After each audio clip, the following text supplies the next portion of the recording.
Boa noite, sejam bem-vindos ao debate parlamentar com deputados da Assembleia Legislativa da Madeira. Contamos com as presenças de Bruno Melino, deputado do PSD, Rui Caetano, pelo Partido Socialista, Rafael Nunes, do JPP e Nuno Morna, deputado do Iniciativa Liberal. Programa que acontece nesta terça-feira, precisamente no dia em que o Presidente da República recebeu os partidos regionais na perspectiva da marcação de eleições que deverão acontecer para março. A questão é saber a data. Bruno Melino, comece por si. Estão a apontar como 9 de março a data mais provável. Esta é a data mais adequada para estas eleições, tendo em conta que na semana anterior vamos ter Carnaval. Rafael Nunes, também a posição do JPP, estas eleições que vão acontecer, ou que terão de acontecer, poderão ser clarificadoras, de facto, para esta situação de impasse político que se vive na região? Antes de mais, eu cumprimentar... É porque já houve outras eleições com esse propósito. Sim. E elas acabaram por não clarificar. São situações diferentes, semelhantes, mas com algumas nuances. Antes de mais, cumprimentar os colegas, cumprimentar as pessoas lá em casa, aproveitar para desejar um bom ano com muita prosperidade, estabilidade e saúde, que é isso que realmente importa. E, indiretamente, essa questão, nós vivemos, pela primeira vez em quase 50 anos de democracia, este momento político extremamente complexo, originado, acima de tudo, pela falta de credibilidade e pela instabilidade política provocada por estas investigações, que o deputado Rui já fez questão de levantar, em que 5 dos 8 membros do governo estão indiciados por fortes suspeitas de corrupção, entre um rolo vastíssimo de outros crimes, de prevaricação, etc. Mas neste momento nós temos aqui um contexto um pouco mais complicado do que referi ainda há pouco. É porque se em janeiro estava indiciado apenas, ou era apenas arguido, Miguel Albuquerque, neste momento já temos outros tantos secretários regionais que se juntam a estas inclusivamente com pedidos de levantamento de imunidade que já... Sim, já todos eles, e inclusive que não faz parte do governo, mas o próprio secretário-geral do PSD Madeira. Nós não estamos a falar de um pormenorzinho. Miguel Albuquerque, entretanto, nos últimos meses, ou um pouco antes do orçamento regional, tentou passar a ideia de que tratavam-se de denúncias anónimas, que tentou passar a desvalorizar a investigação judicial. Mas não são apenas denúncias anónimas, ou nem sei se serão denúncias anónimas. Não, a verdade é que neste momento ainda não há uma acusação, portanto, o que sabemos são indiciações.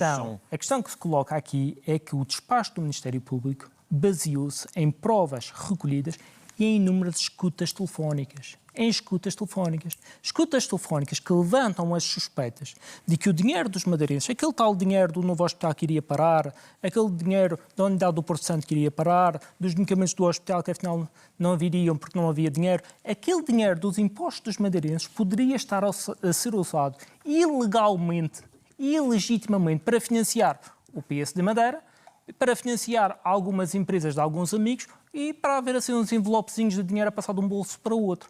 E é isto que foi, segundo o Ministério Público, e uso apenas as palavras do Ministério Público, segundo o Ministério Público, foram recolhidas estas provas e foram recolhidas estas escutas telefónicas que depois deu origem a todo este processo, do levantamento de imunidade dos secretários, mas nunca de Miguel Albuquerque, porque esse nunca fez o requerimento oficial do levantamento da sua imunidade. Vão aqui dizer que tem de ser o Ministério Público. De qualquer maneira ainda não há uma acusação, portanto são tudo indiciações, mas a verdade é que há uma situação de instabilidade política que surgiu à conta de tudo isto. Exatamente. Eu vou-lhe fazer uma pergunta muito direta, vou dar um exemplo para que todos os madeirenses percebam. O Gil, certamente, como todos nós, deverá ter contas no banco, deverá ter uma conta pessoal com o seu ordenado, com os seus vencimentos. Se o seu gestor de conta fosse acusado de todos estes rolos de crimes, eventualmente ainda é uma acusação, uma suspeita, mas se tivesse esta carga judicial em cima, o Gil e se não houvesse qualquer tipo de intervenção do banco, o Gil ia continuar a deixar o seu dinheiro nas mãos dessa pessoa, desse gestor bancário? Acha que os madeirenses, neste momento, querem passar uma carta em branco a Miguel Albuquerque, querem ser fiadores de Miguel Albuquerque, querem ser fiadores de um PSD que não tem 1, nem 2, nem 3, nem 4, tem 5 membros do governo indiciados por fortes suspeitas de corrupção. Isto é sério. Isto é muito sério e não há fumo sem fogo. Mas o que Miguel Albuquerque diz é que já foi eleições depois do processo judicial que ele começou em janeiro e que, entretanto, voltou a ganhar as eleições. Mas nessa altura... Aliás, até ganhou umas eleições para a Assembleia da República. Mas nessa altura estava apenas indiciado Miguel Albuquerque. Exatamente. Neste momento tem outros 4 secretários que se juntam a este rol e ainda aqui vamos. Mas não há o risco de voltarmos a ir a eleições com os mesmos protagonistas e a situação se manter relativamente igual? Existe sempre esse risco, e já depende dos madeirenses, não depende de qualquer um dos presentes nesta sala, ou não depende apenas... Agora, uma vez mais, com estas fortes suspeitas, é a nossa competência salvaguardar o interesse público. É da nossa competência querer salvaguardar o dinheiro. Isto não é o dinheiro de Miguel Albuquerque, não é o dinheiro da Quinta Vigia, não é o dinheiro que vem da República, é o dinheiro dos nossos impostos, de todos os madeirenses trabalhadores. É da nossa competência exigir que esse dinheiro seja bem gerido e, se não for, obrigar à admissão de quem eventualmente estará a gerir mal esse dinheiro. Porque, mais uma vez, e depois Miguel Albuquerque continuou com aquela história de que foi a oposição que criou esta instabilidade, que as obras iriam parar, quando já foi comprovado não só pela Lei de Enquadramento Orçamental, mas também por acórdãos do Tribunal Constitucional, que dizem que um governo de gestão tem capacidade de investimento em casos de interesse público. O hospital é um caso de interesse público. Claro. Portanto, o hospital não vai parar e Miguel Albuquerque hospital. neste momento está a mentir, está a usar um argumento falso para ganhar eleições, para ganhar votos, e está a causar um medo e o pânico nas pessoas quando verdadeiramente não existe causas para que o governo pare, a menos que Miguel Albuquerque decida se deitar para trás e decida descansar um bocadinho antes das eleições. E sabotar. Mas é aí... Rafael Nunes, a sua interpretação é de que só parará a obra se o governo quiser. Gil, vamos ser muito porque o governo em gestão não tem as mesmas competências jurídicas que um governo... Vamos ouvir a argumentação do Rafael Nunes. A questão é que não é a minha argumentação, é o entendimento do Tribunal Constitucional. Claro. Existem acórdãos do Tribunal Constitucional que dizem claramente que os atos de um governo de gestão incluem procedimentos de interesse público. E eu dou-vos um exemplo muito claro. O acordo da Troika foi assinado por um governo de gestão. Exatamente. Tirou umas palavras da boca. Ora, mas aí é que está. Mais esclarecido do que isto. Portanto, um executivo de gestão pode, de facto, fazer muito. Mesmo não tendo orçamento. Mesmo não tem. Mas a questão. Mas ele tem orçamento. Tem um orçamento segundo a lei de enquadramento orçamental. E está definido na lei de enquadramento orçamental. Aliás. Artigo 58.4. Está lá muito bem claro. Claro. O que é que se pode e o que não se pode fazer. Mas a questão. Não, eu leio. Então não leio. Leio, sim, senhor. Leio quando chegar a sua vez. Mas... Continua, depois eu leio. Portanto, mas ainda o JPP entende que Miguel Albuquerque está claramente a Miguel Albuquerque está a usar a falta de orçamento para chantagem política. E eu vou-lhe dar um exemplo muito prático. Existem transferências das verbas da Casa de Saúde denunciadas pelos dirigentes das Casas de Saúde que informaram que falta pagamento de vários milhões, 35 milhões, desde setembro. Não era 35 milhões, 3,5 milhões. 3 milhões e meio, peço desculpa. É só uma vírgula que faz a diferença. Peço desculpa. Desde setembro. Mas isso quando era na havia situação orçamento, em que havia governo na plenitude e orçamento na plenitude. Ou seja, temos um governo caloteiro. Portanto, não pagavam as transferências das verbas da Casa de Saúde. Não pagaram o transporte dos doentes em táxis, não pagavam há 14 meses. A crónica, a falta de medicamentos na farmácia do hospital. Porquê? Por falta de pagamento aos fornecedores. Mas aí também o governo argumentou que só teve o orçamento tarde e havia procedimentos, enfim, de natureza burocrática que não permitiram que fosse mais cedo. A verdade é que foi a argumentação isto é crónico, que o governo usou. Isto é crónico, isto não foi de agora. Já existe, este problema já existe há anos. Pagamento das ambulâncias para o serviço de ambulatório, das 4 previstas e entregues em novembro, apenas 2 foram pagas. O que é que acontece? Não é a falta de orçamento. Aparentemente, segundo Miguel Albuquerque, tem a maior receita fiscal de sempre, também não é falta de dinheiro. Portanto, a questão é onde é que está este dinheiro. E se calhar por isso é que os papelinhos do JPB atrapalham tanto, quando nós começamos a pedir relatórios para ver onde é que para este dinheiro. Porque o que falta aqui, de facto, é falta de gestão, é má gestão, é incompetência. E neste momento, e ainda ontem foi noticiado que o IHM vai investir 45 milhões na aquisição de habitações. Portanto, a Madeira não para. A Madeira só para se Miguel Albuquerque quiser parar e quiser sabotar a Madeira. Se Miguel Albuquerque estiver mais disponível para tratar da sua vidinha pessoal e da vida do seu partido, ao invés da vida dos madeirenses, aí sim a Madeira vai parar. Mas isto é única e exclusivamente responsabilidade, única e exclusivamente competência ou incompetência de Miguel Albuquerque e deste executivo do PSD. Nada impede. Aliás, inclusive, o governo de António Guterres aprovou decretos legislativos com o governo em gestão, alegando o tal interesse público. Portanto, governo em gestão pode... Vamos a outra questão, começando ali pelo Rafael Nunes, tem a ver com...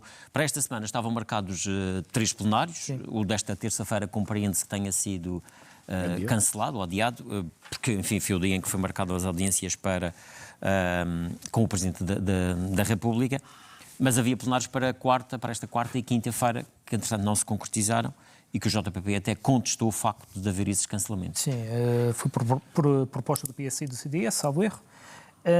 Fui com muita surpresa que nós assistimos a essa proposta. Quer dizer, neste momento, e é preciso que nos foquemos numa coisa, o Governo cai com uma moção de censura, mas legalmente, constitucionalmente, regimentalmente, a Assembleia continua em função. E ao abrigo do Estatuto também. Não foi dissolvida ainda. A Assembleia, até de solução presidencial de Marcelo Rebelo de Sousa, continua em funções, tem de trabalhar. Na sua plenitude. Na sua plenitude. A minha questão é, neste momento, o PS e o CDS propõem este cancelamento, teve a cumplicidade do Chega, que também disse que por ele ia mais uns dias de férias de Natal, e nós não percebemos isto. Quer dizer, neste momento, quando a lei é clara, quando existem projetos de decreto legislativo inclusive para do Governo. discutir... Sim. Inclusive é do Governo. Mas os do Governo caem, as propostas do Governo caem. Com o Governo aqui, as propostas caem. Certo. As propostas do Governo caíram. Certo. Mas existem projetos de decreto legislativo regional por parte dos partidos que lá estão. E poderiam ser discutidos, poderíamos ter um funcionamento, pronto, que se retirem os projetos das recomendações ao Governo, até entendo uma recomendação ao Governo de Gestão, até posso entender isso. Mas os projetos de decreto legislativo regionais continuam lá dentro.